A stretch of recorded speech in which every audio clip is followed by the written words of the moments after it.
जरा सोचो तुम्हें अचानक एक हाईटेक कुत्ता मिल जाए जो असल में मिलिट्री का बनाया हुआ एक खतरनाक हथियार हो। मेरा नाम है विशाल, अनोखी फिल्म्स में आपका स्वागत है और चलिए सुनते हैं हमारी आज की कहानी की शुरुआत क्रेयान नाम की एक हाईटेक लैब में हुई, जहां एंड्रिक नाम का एक साइंटिस्ट अपने एक प्रोजेक्ट के लिए प्रेजेंटेशन दे रहा था, जिसमें उन्होंने एक्सेल नाम के कुत्ते जैसा ही वफादार रोबोट बनाया था जिसे वो आर्मी में यूज करना चाहते हैं। इसके बाद हमने देखा कि एक बाइक रेस के दौरान माइल्स हिल नाम के एक लड़के की बाइक की चेन टूट गई, जिस वजह से वो बेचारा हार गया। रेस के बाद विनर्स को जश्न मनाते देख वो बहुत गुस्से में था। माइल्स और उसके पिता बहुत गरीब थे, इसलिए उन्होंने विनर के पास जाकर एक एक्स्ट्रा चेन मांगी। इस रेस का विनर सैम तो उन्हें चेन देने को बिल्कुल तैयार था, लेकिन उसके पिता ने बड़ी बदतमीजी से मना कर दिया। इसके बाद दोनों बाप बेटा बहुत उदास बैठे थे, पर कुछ ही देर बाद सारा नाम की एक लड़की ने आकर उन्हें चेन दी जो उसने सैम से ही चुराई थी। जल्दी से अपनी बाइक में चेन लगाकर वो अपनी अगली रेस के लिए तैयार हो गए। सैम और माइल्स के बीच मुकाबला बहुत टक्कर का चल रहा था, पर माइल्स किसी तरह एन मौके पर रेस जीत गया। रेस के बाद सैम ने माइल्स को जीतने की बधाई दी और एक पार्टी के लिए उसे इनवाइट भी किया। माइल्स ने पहले तो आने से मना कर दिया, लेकिन फिर उसके पिता के कहने पर वो भी मान गया। उधर क्रेयान लैब से वो रोबोटिक कुत्ता भाग गया था, जिसके बाद एंड्रिक ने एक सर्च टीम को उसे ढूंढने भेजा, लेकिन तब तक तो एक्सेल शहर के पास पहुंच गया था। उधर पार्टी में सैम माइल्स को एक ग्राउंड में लेकर गया, जहां उसने हवाबाजी करते हुए खराब गाड़ी को आग लगा दी और उसके दोस्त खड़े सबकी वीडियो बना रहे थे। माइल्स को ये बिल्कुल पसंद नहीं आया, इसीलिए वो घर में वापस आ गया, जहां उसने बहुत सारी बेहतरीन बाइक्स देखी। इतने में वो चेन देने वाली लड़की सारा भी वहां आ गई, जिसके बाद उन्होंने साथ बैठकर ढेर सारी बातें की। अगले दिन माइल्स ने अपने पिता को पिछली रात की सारी बात बताई और कहा कि अगर उसके पास भी सैम जितनी सुविधाएं होती तो वो तो नेशनल चैंपियन बन जाता। उधर एंड्रिक ने कैप्टन वेबर से एक मीटिंग की, जहां कैप्टन ने जल्द ही एक्सेल के फाइनल प्रोडक्ट को देखने की बात की। अंदर ही अंदर तो बेचारा एंड्रिक बहुत डरा पड़ा था, क्योंकि रोबोट तो भाग गया तो दिखाएंगे क्या घंटा। अगले दिन सैम ने माइल्स को एक डर्ट बाइक रेसिंग के लिए इनवाइट किया। ट्रैक पर जाकर सैम ने माइल्स का ध्यान भटका दिया, ताकि उसके दोस्त माइल्स की बाइक के फ्यूल टैंक में मिलावट कर सकें। लाजमी सी बात है कि रेस शुरू होने के कुछ मिनटों बाद ही माइल्स की बाइक खराब पड़ गई, जिस वजह से वो नीचे गिर पड़ा। सैम और उसके दोस्तों ने माइल्स को चिढ़ाने के लिए इस घटना की वीडियो भी बना ली और इसके बाद वो बेचारे माइल्स को वहीं अकेला छोड़कर वहां से चले भी गए। उसने टंकी खाली करके उसमें पेट्रोल तो भरा, पर फिर भी बाइक स्टार्ट नहीं हुई। तभी उसे एक खाली कंटेनर से कुछ आवाज आई। उसने जब पास जाकर देखा तो वहां वो रोबोटिक कुत्ता एक्सेल था। एक्सेल को देखते ही वो बहुत डर गया और अपनी बाइक उठाकर वहां से भागा, पर एक्सेल ने अपनी टेक्नोलॉजी से उसे आसानी से ढूंढ लिया और उसका पीछा करने लगा। माइल्स अपनी पूरी जान लगाकर वहां से भागने की कोशिश में था, लेकिन तभी उसने देखा कि एक्सेल उसका पीछा करते करते नीचे गिर गया। इसके बाद वो एक्सेल के पास गया, लेकिन तब तक एक्सेल ने अपना सेल्फ डिस्ट्रक्शन मोड ऑन कर दिया था। माइल्स ने उसे बड़े प्यार से पकड़कर उसके आसपास फंसी रबड़ को हटाया, जिसके बाद एक्सेल ने अपने आप को माइल्स के फोन से कनेक्ट किया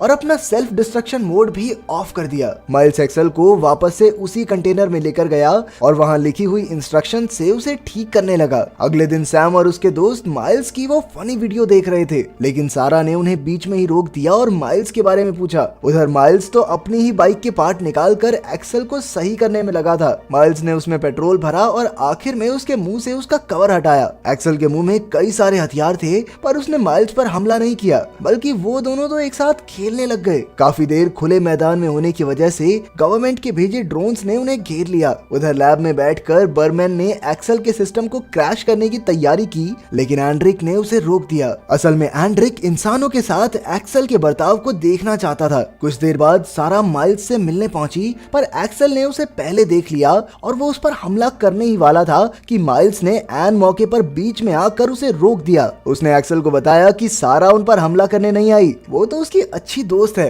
रात को सारा ने एक्सेल को वापस भेजने की बात की, लेकिन माइल्स ने सारा को एक्सेल के शरीर पर गोली का निशान दिखाया और कहने लगा कि उसके पिछले मालिक ने उसे भगाने की कोशिश की होगी, इसलिए उन्हें उसे वापस देने की कोई जरूरत नहीं है। सारा और माइल्स को ऐसे देखकर एक्सेल ने डिस्को लाइट्स लगाकर कुछ प्यारे गाने बजाए। उधर लैब में बर्मन ने कहा कि ये दोनों ही निहायती गरीब लोग हैं, क्यों ना इन्हें थोड़े से पैसे देकर अपने रोबोट को वापस ले आया जाए। लेकिन एंड्रिक ने ये कहकर मना कर दिया कि इंसानों के साथ रहकर एक्सेल में बहुत से बदलाव आने लगे हैं, जिससे उनकी रिसर्च को काफी फायदा होगा। अगले दिन सारा और माइल्स ने एक्सेल को छुपाकर वापस ले जाने का फैसला किया और वो रास्ते में एक पेट्रोल पंप पर रुके, जहां एक्सेल ने एटीएम और पेट्रोल मशीन को हैक कर लिया, जिस वजह से उन्हें पैसे नहीं देने पड़े बल्कि उन्हें बहुत सारे पैसे मिल भी गए एटीएम से। उधर सारा की मां ने सैम से उसके बारे में पूछा, जिसके बाद सैम सारा के फोन की लोकेशन ट्रैक करने में लग गया। सैम और माइल्स एक खाली घर में जाकर छिपे थे, जहां उन्होंने थोड़ी पेंटिंग भी की और इसी बीच एक्सेल ने उन्हें स्कैन करके उनकी हैंड मूवमेंट्स को अपने दिमाग में सेव कर लिया। एक्सेल ने अपनी एक प्रेजेंटेशन दिखाई, जिसके बाद सारा और माइल्स को समझ आया कि एक्सेल को असल में युद्ध में दुश्मन सैनिकों से लड़ने के लिए बनाया गया है। एक्सेल ने माइल्स पर भरोसा करके उसे अपनी बायोमेट्रिक चिप निकाल कर दी। इस तरीके से उसने अपने आप को माइल्स से परमानेंटली कनेक्ट कर लिया। ये सब देखकर बर्मन बहुत गुस्सा हुआ और एंड्रिक से ये सब रोकने को कहा, क्योंकि अब वो पूरी तरह से माइल्स पर निर्भर थे। तभी सैम भी वहां पहुंच गया और सारा के साथ बदतमीजी करने लगा, लेकिन माइल्स ने एक्सेल को उस पर छोड़ दिया और एक्सेल ने एक ही बार में सैम को नीचे गिरा लिया। एक्सेल सैम पर हमला करने ही वाला था कि माइल्स ने उसे ऐन मौके पर रोक दिया। ये सब देखकर कि एक्सेल माइल्स के सभी ऑर्डर्स को मान रहा था, एंड्रिक बहुत खुश हुआ, लेकिन बर्मन इस सब से काफी परेशान था। सैम के वहां से जाने के बाद सारा को माइल्स पर बहुत गुस्सा आया, क्योंकि सारा की मां असल में सैम के परिवार के लिए काम करती थी। सारा ने किसी बड़े से इस बारे में सलाह लेने को कहा, जिसके बाद वो दोनों एक्सेल को वहीं छोड़कर माइल्स के पिता के पास गए। इधर रात को सैम अपने दोस्तों के साथ अपनी बेइज्जती का बदला लेने पहुंचा। एक्सेल चाहता तो उन्हें खत्म कर सकता था, लेकिन माइल्स के ऑर्डर के मुताबिक उसने उन पर हमला नहीं किया। सैम ने एक्सेल से बदला लेने के लिए जमीन पर बहुत सारा पेट्रोल डालकर आग लगा दी और उसका एक दोस्त इस सारी घटना को सोशल मीडिया पर लाइव दिखा रहा था। उधर माइल्स के घर पर उसके पिता ने एक्सेल को वापस मिलिट्री को देने को कहा और तभी सारा ने फोन पर सैम की लाइव वीडियो देखी। सारा और माइल्स जल्दी से एक्सेल के पास पहुंचने के लिए निकले, पर वो बायोमेट्रिक सेंसर घर में ही भूल गए। उधर लैब में दोनों साइंटिस्ट सब कुछ देख रहे थे, लेकिन बेचारे कर ही क्या सकते थे। जब तक सारा और माइल्स एक्सेल के पास पहुंचे, तब तक बहुत देर हो चुकी थी। उन्होंने किसी तरह एक्सेल को जगाया और उसे ट्रक में डालकर एक 3D प्रिंटिंग प्रेस में ले गए, जहां उन्होंने उसके सारे पार्ट्स को डिजाइन करके प्रिंट किया और उसकी बॉडी में फिक्स कर दिया। जिसके बाद एक्सेल के सिस्टम ने एक मैसेज दिया कि उसका हार्डवेयर तो ठीक हो चुका है, बस सिस्टम रीसेट होने में 2.5 घंटे लगेंगे। इस सब का इंतजार करते हुए सारा और माइल्स एक दूसरे के काफी करीब आए। क्या करते बेचारे, कुछ करने को था नहीं, सोचा उल्टा फुल्टा कर ले कुछ। उधर एक्सेल के ऑन होते ही एंड्रिक को उनकी लोकेशन के बारे में पता चल गया और उसने कुछ गवर्नमेंट एजेंट्स को उन्हें पकड़ने के लिए भेजा। पर जैसे ही एजेंट उसके मुंह पर कवर लगाने वाले थे, एक्सेल का सिस्टम एक्टिवेट हो गया और उसने तुरंत उन एजेंट्स पर हमला कर दिया। तभी एक्सेल की सारी मेमोरी लौट आई और उसके सर पर सैम से बदला लेने का खून सवार हो गया। वो सैम तक पहुंचने के लिए तुरंत वहां से भागा। सारा और माइल्स भी उनका पीछा कर रहे थे। एक्सेल ने सैम की लोकेशन का पता लगाया, जहां पर सैम अपने दोस्तों के साथ आग जला के ढिक-चुक कर रहा था। वहां बहुत से लोग मौजूद थे, लेकिन एक्सेल को देखकर सारे इधर उधर तितर बितर हो गए। एक्सेल को किसी और से कोई मतलब नहीं था, उसे तो सिर्फ सैम से बदला लेना था। सैम ने अपने फ्लेम थ्रोअर से एक्सेल का मुकाबला करने की कोशिश की, लेकिन ऐन वक्त पर उसका फ्यूल खत्म हो गया। सारा और माइल्स ने सही मौके पर बीच में आकर एक्सेल को रोक दिया। तब तक एंड्रिक के भेजे ड्रोन्स भी वहां पहुंच गए, जिन्होंने इलेक्ट्रिक शॉक्स की मदद से एक्सेल को बंद कर दिया। इसके बाद आर्मी ऑफिसर्स ने आकर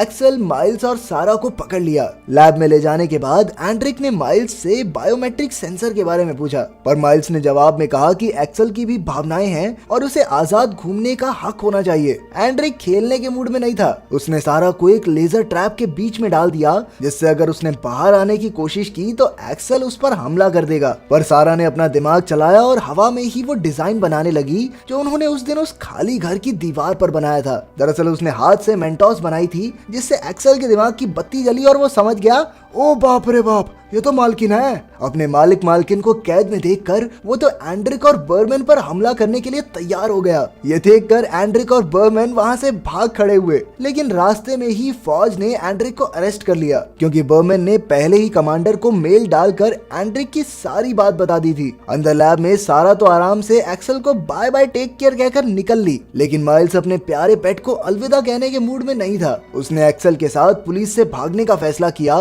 जिसके बाद कमांडर वेबर ने एक्सेल को खत्म करने के लिए मिलिट्री को बुलाया। माइल्स और एक्सेल शहर के बाहर की तरफ को भागते रहे, पर तभी माइल्स बाइक से नीचे गिर गया। एक्सेल के स्कैन करने पर पता चला कि माइल्स के हाथ की हड्डी टूट गई है, इसलिए उसने अपने मालिक की मदद करने की कोशिश की, लेकिन माइल्स ने उसे भागने का ऑर्डर दिया। पर तभी फिर से ड्रोन्स उसके पास आ गए और पहले की तरह उसकी पावर ऑफ करने लगे। लेकिन इस बार एक्सेल ने खुद को सेफ जगह पर ले जाकर सेल्फ डिस्ट्रक्ट मोड को ऑन करने का फैसला किया। जाने से पहले उसने एक आखिरी बार माइल्स की तरफ देखा और फिर धड़ाम, माइल्स भी अपने प्यारे रोबोट डॉग के जाने से बहुत दुखी था। 6 हफ्ते बाद कमांडर वेबर जाकर एंड्रिक से मिली और उसे ड्यूटी वापस ज्वाइन करने को कहा, क्योंकि न जाने कैसे एक्सेल का कोड अभी भी चल रहा था। वो रोबोट अपने आप ही खुद को वापस जोड़ने की कोशिश कर रहा था। दूसरी ओर हमने देखा कि एक दिन माइल्स ने ऐसे ही बैठे बैठे उस बायोमेट्रिक सेंसर को दबा दिया। अचानक उन दोनों के फोन में एक्सेल का लोगो आने लगा, जिससे पता चला कि एक्सेल अभी भी जिंदा है। अगर वीडियो पसंद आई तो लाइक कर देना, चैनल को सब्सक्राइब कर देना। मिलते हैं अगली वीडियो में।